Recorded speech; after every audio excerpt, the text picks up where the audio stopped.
Eguerdi on daizuela, guztioi aurreikuspenik okerrenak bete zirela atzo. Esan dezakegu, Carmen Lamela epaileak agindu baitzuen, Kataluniako Generalitateko presidente ordea eta 7 kontseilari bermerik gabe espetxeratzeko. Eta abisua eman zuen nolabait Espainiak.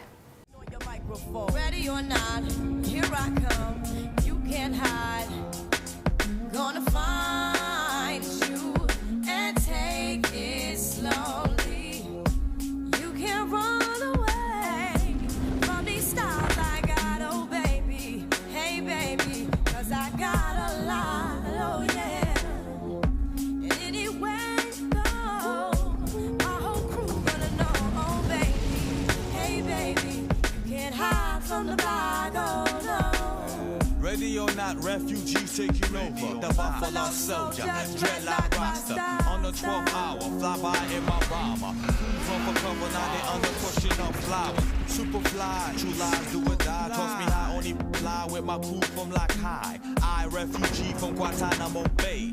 Dance around the border like I'm Cassius Clay. Ready or not, here I come. You can't hide. Yo, nobody Gonna find you and take it slowly.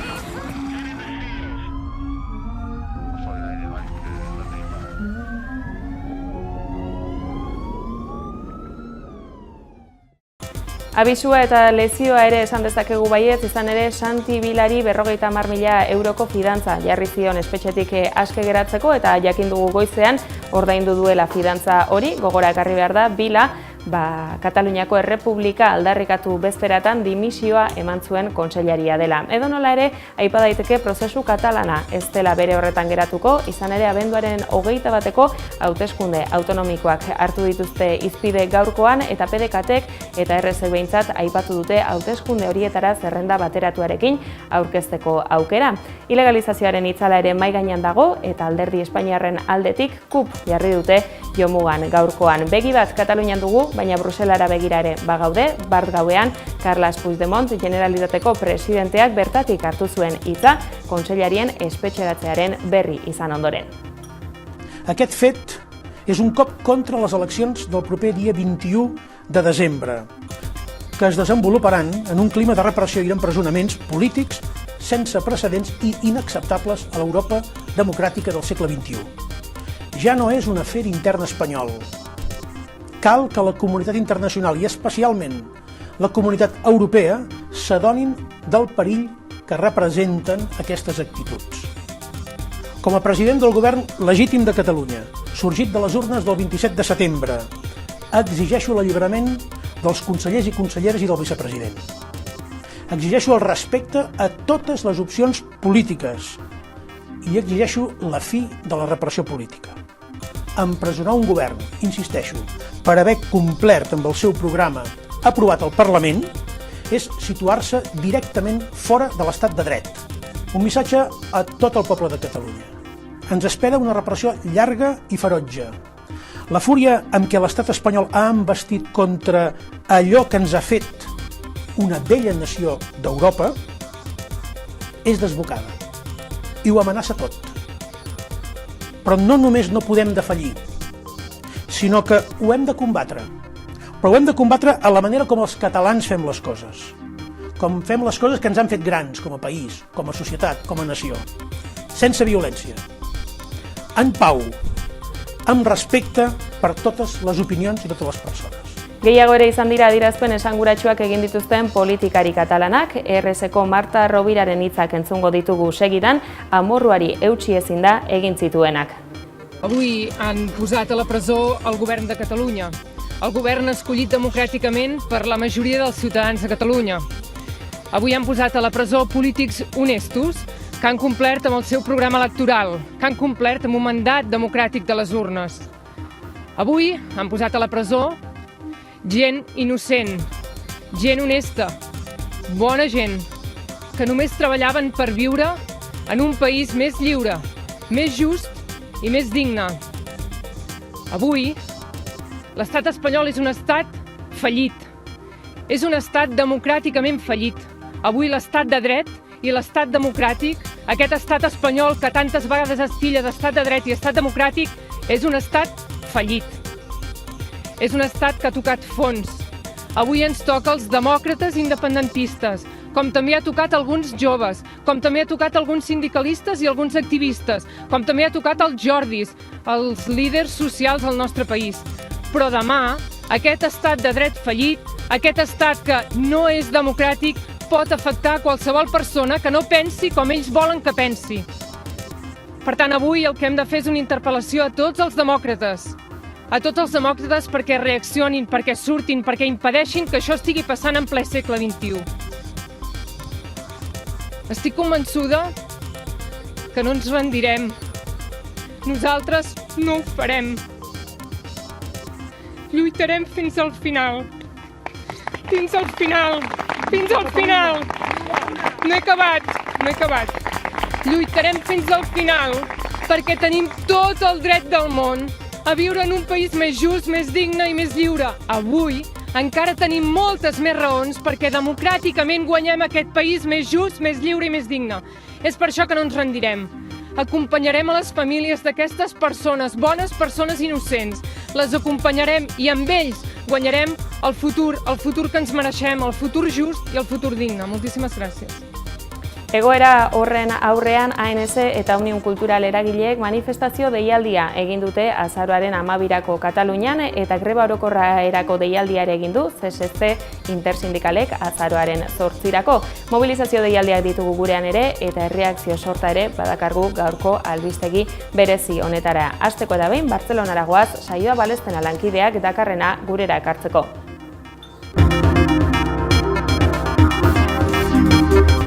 Kolpatuta dago Katalunia.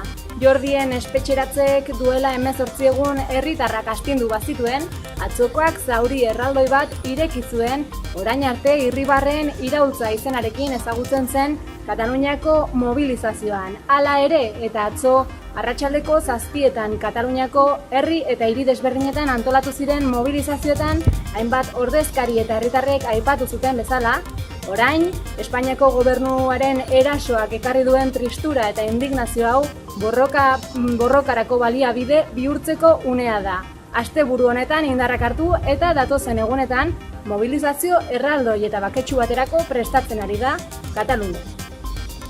Atzo arratsaldeko 8 pasatxo zirenean jakin zen egun guztiko espektazioaren ondoren Carmen Lamela epaiak baldintzarik gabe espetxeratuko zituela Uriol Junqueras Generalitateko presidente ordea eta gainontzeko kontseilariak. Kataluniako hiritarrak atzoko kolpearen ostean indarrak hartzen ari dira orain egunotan iristear den mobilizaziorako. Gaur arratsaldeko 8etan ANC eta Omnium Kulturalek prentsaurrekoa egingo dute ANCren egoitzan datorren azaroaren 12rako antolatu duten manifestazioaren xehetasunak azaltzeko. Eta bien bitartean geroz eta indar gehiago hartzen ari da datorren astera begira greba orokorraren ideia. Sindikatuak eta eragileak gaur eta bihar artean biltzekoak dira, ekintza konkretuak definitzeko. Momentuz baina gaur goizean geldialdiak egin dira Kataluniako errepide desberdinetan eta halako ekintzak koordinatzea espero da datozen egunetarako.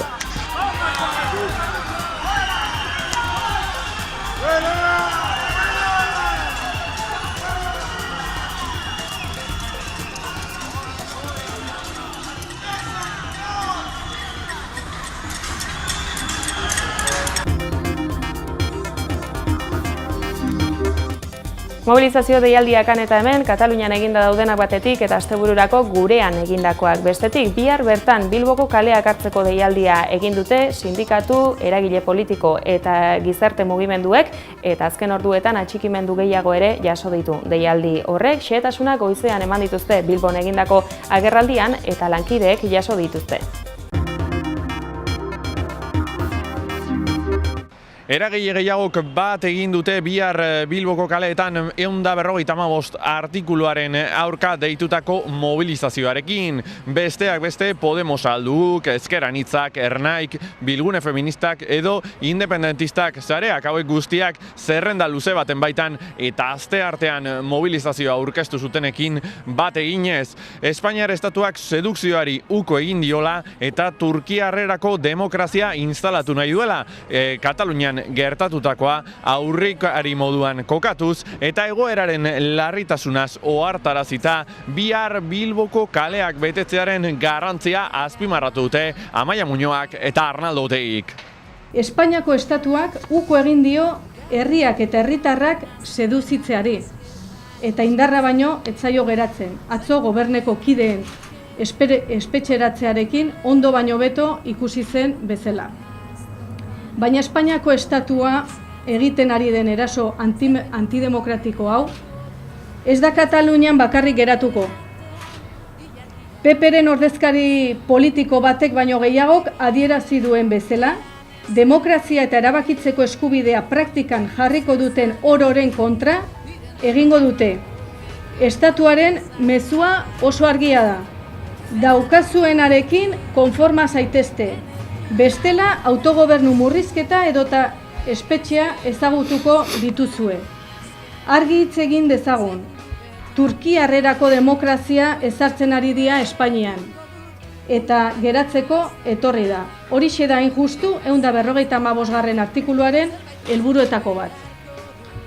Egoera honen aurrean, asko daukagu jokoan, Euskal Herritarrok. Gure autogobernua eta gure etorkizun politiko, ekonomiko eta soziala daukagu jokoan. Egoera larria da, Espainiako estatuak erabaki duelako inboluzio antidemokratiko honekin jarraitzea.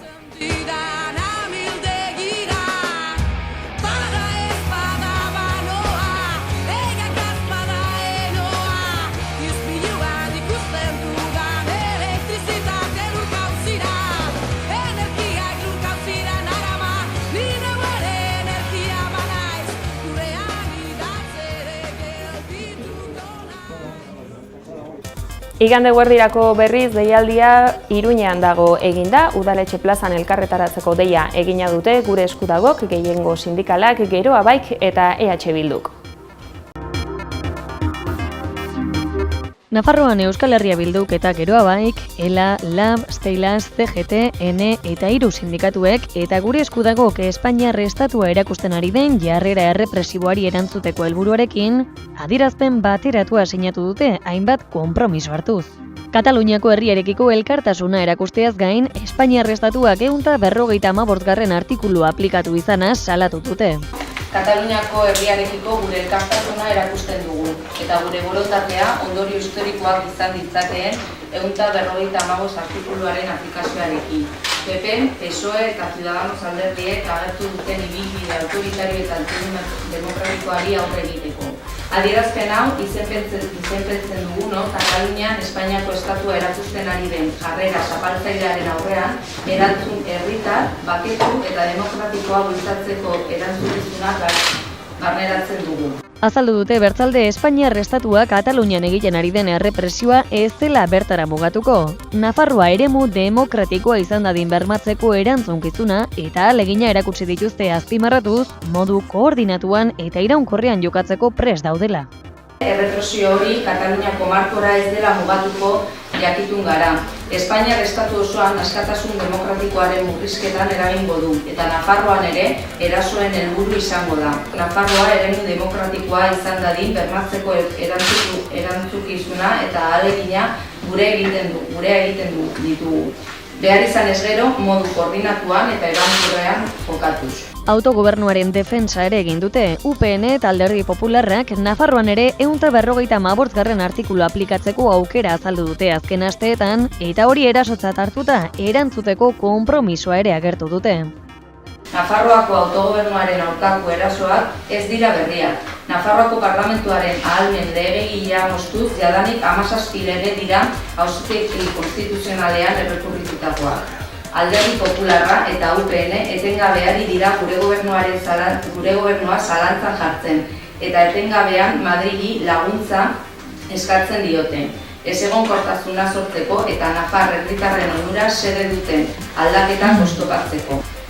Beraien hauteskunde porrota ez barneratzetik eratortzen dira jarrera horiek, eta ildo horretan berean UPN eta PP zuzeneko mehatzuetara pasatu dira. Nafar autogobernuarekin bukatuko lukeen 155. artikulua aplikatzeko aukera aipatuz. Zentzu honetan, etorri litezkeen erasoei erantzuteko konpromesua ere hartzen dugu. Nafarroako gehiengo sindikalak Euskal Herria Bildu eta Geroa Baik zein gure eskudagok sinatutako adierazpenean Jordi Sánchez eta Jordi Kuixarten askatasuna ere exigitu dute. Igandean Iruñeko udaletxe plazan elkarretaratzea deitu dute. Eguerdiko 12:00 izanen da eta plaza betetzeko dei egin diete herritarrei. Nafarroako eragile politiko, sozial eta sindikal desberdinei ere mobilizazioarekin bat egiteko gonbitea egitearekin batera. Edonola ere, Nafarroako Parlamentuko ordezkariek gaur ere adierazi dute beren posizioa, batetik Nafarroako Parlamentuaren kanpo aldean elkarretaratzea eginda salatu dituzte zenbaitek atzoko espetxeratzeak, eta horrez gain gure lankideek aukera izan dute ordezkari politikoen erreakzioak jasotzeko ere. Eta Nafarroako Parlamentuan berriz lauko alderdiak irmoki gaitzetsi du atzo Kataluniako kontseilariak atxilotu izana. Eguerdiko 12:00 elkarretaratzea egin dute Parlamentuaren aitzinean eta aipatu lau alderdietako ordezkariak izan direla. Horrez gain, atzo iragarria bazuten EH Bilduk eta Geroa Baik igandeko elkarretaratzean parte hartuko zutela, gaurkoan Podemos aldugu Nafarroa ere batu eginda elkarretaratzera eta herritarrei dei egin diete igandean eguerdiko 12:00 Iruñeko udaletxe plazara hurbiltzeko. Bueno, atzoko atxiloketek esaten dutena da, gure demokrazia oso kolokan dagoela, eta beraz Podemos alduguk datorren igandean egingo den konzentrazio horretan parte hartu dugu, ze ezin daiteke zuzenbide penala alde batera bakarrik erabili, baizik eta zuzenbide penala izan behar da guztiontzat berdina, eta ez batzuek, kasu honetan Espainiako gobernuak erabiltzen duen bezala erabili ez. Demokraziari gure babes eman behar diogula, eta horrek esan nahi duela ezin dugula oraintxe bertan Espainiako gobernuak daramatzan politika hauei gure eskua zabaldu. Guztiz kontrakoa egiten ari direlako. Podemos alduguk eta Podemos estatu mailan badauka irtenbide bat, ez? Prozesu konstituiente berriak hasi, herri alde bakoitzak zer nolako era edo izaera nahi duen jendekeiarekin partekatu, hitz egin, adostu eta prozesu horiek ireki. Beren aldetik, UPN-eko Javier Esparzak txalotu egin ditu atzoko atxiloketak. Pues que la ley es igual para todos y que más allá de que uno sea político o no, si se salta las leyes, obviamente tiene que haber consecuencias. Lo que no puede ser es que los políticos, por muy políticos que sean o seamos, nos saltemos la ley y no pase nada. Estamos en un Estado de Derecho, en una democracia que demuestra que la justicia actúa, y la justicia actúa de forma independiente. La justicia además no mira a quién favorece o a quién perjudica, y nos sorprende y lamentamos profundamente que aquí en Navarra y en este Parlamento haya partidos que cuando las decisiones judiciales les van bien, pues entonces las aplauden, y cuando no les van bien, pues entonces las critican. No, yo creo que hay que respetarlas, nos gusten más, nos gusten menos, y a partir de aquí, obviamente hay un camino todavía judicial que recorrer y veremos dónde termina. Quienes hoy están detenidos tendrán obviamente un juicio, será justo, podrán defenderse, podrán aportar, aquello que consideren necesario para salvaguardar sus derechos.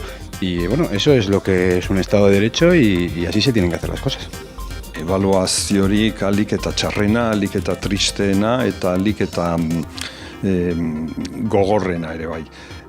Espainiako gobernuak, eta ez bakarrik PP-ren gobernuak, baita ere alderdi sozialistak eta Ciudadanosek pentsatzen badute hori dela bidea, Katalunian dagoen eta Kataluniarekiko dagoen arazoa konpontzeko guztiz erraturik daude.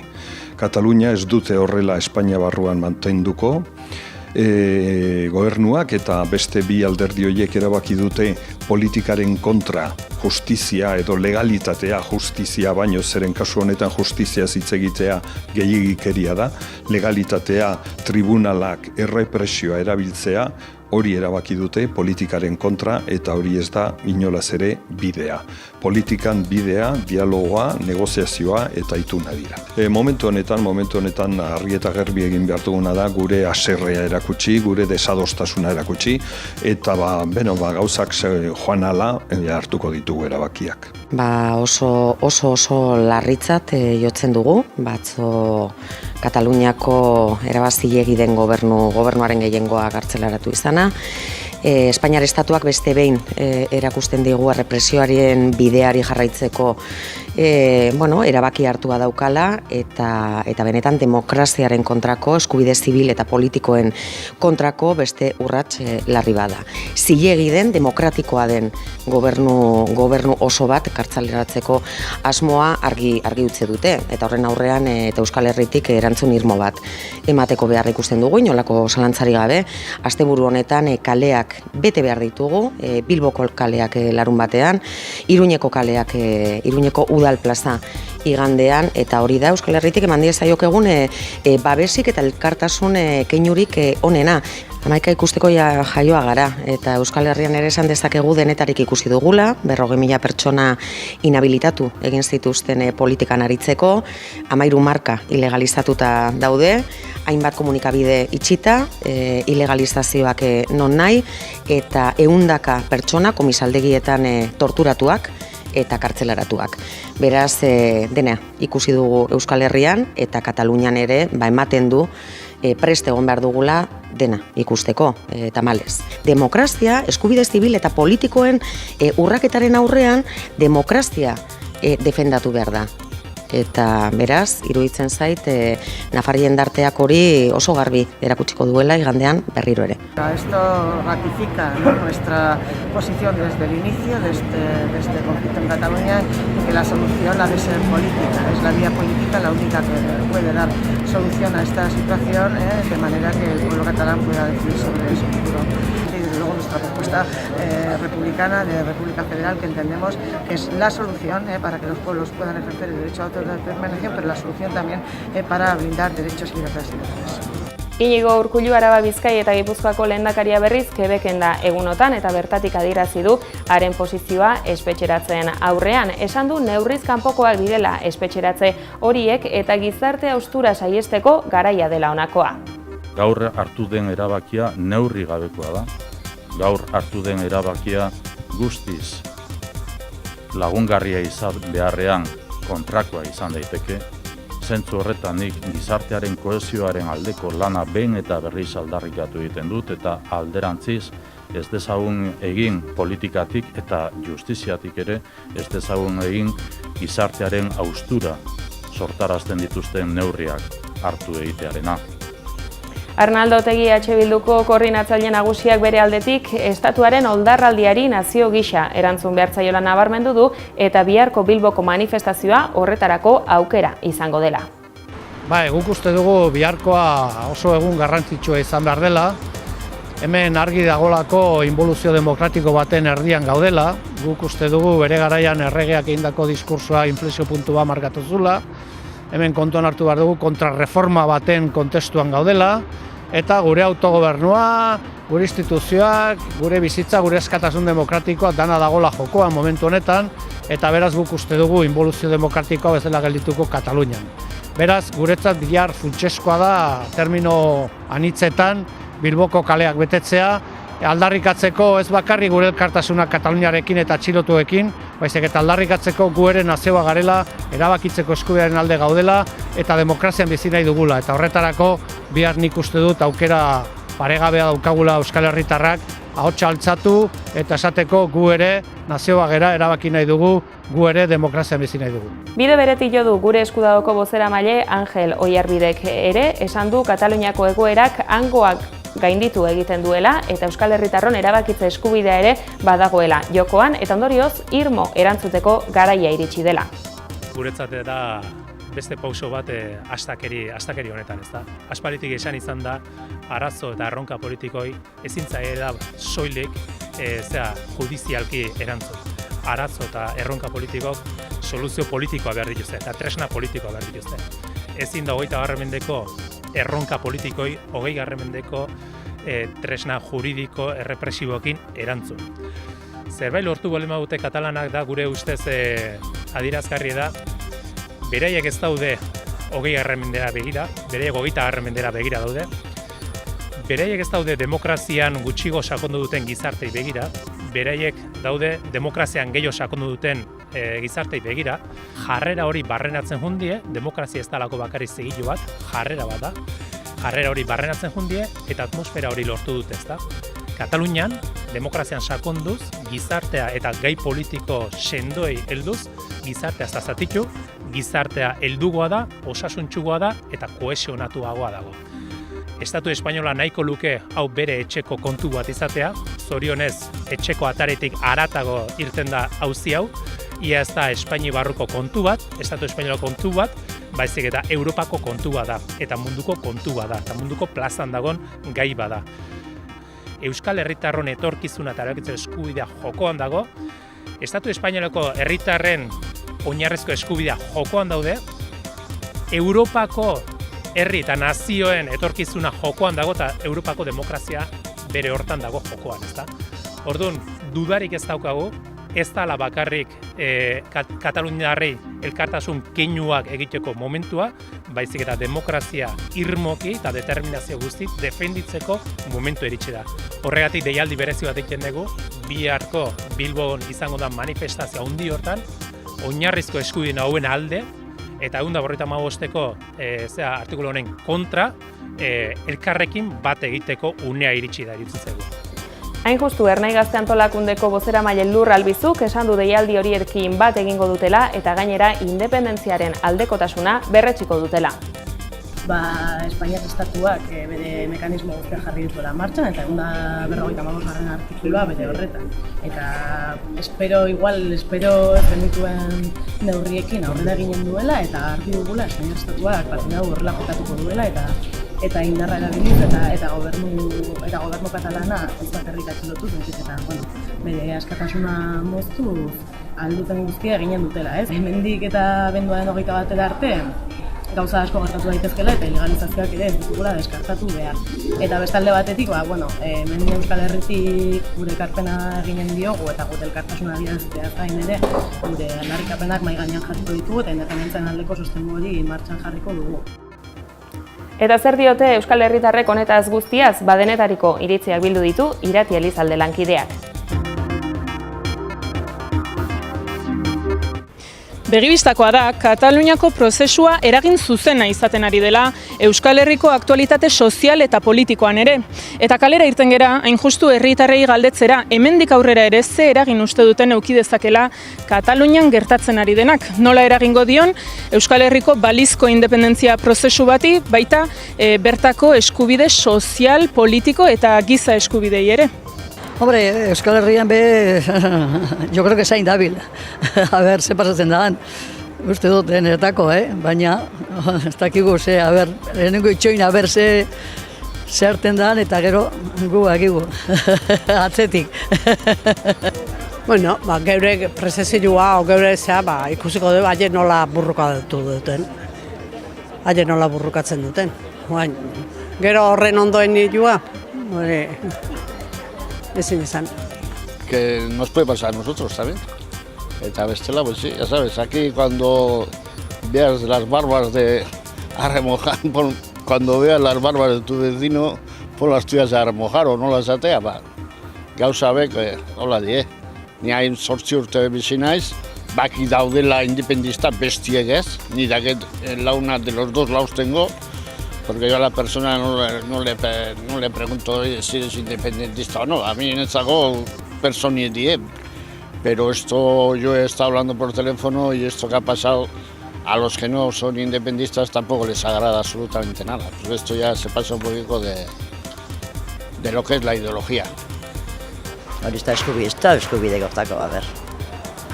1000 pertsona daude, bagoan egon barrekoak, horiek iztienak.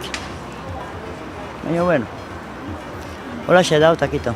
It's one of those things that when I think about how I feel about it, it's something that I don't like talking about very much with my Spanish friends because I just feel like I don't know enough to hold an opinion. I have a lot of Spanish friends who feel the same way that I feel when I think about Brexit, which is they're a bit fed up about talking about it. Like I know when I meet Spanish friends, the first thing they ask me politically is how I feel about the Brexit decision.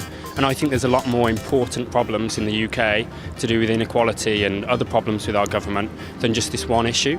Jadanik eragindu eta behintzat jende asko beraiei begira gaude.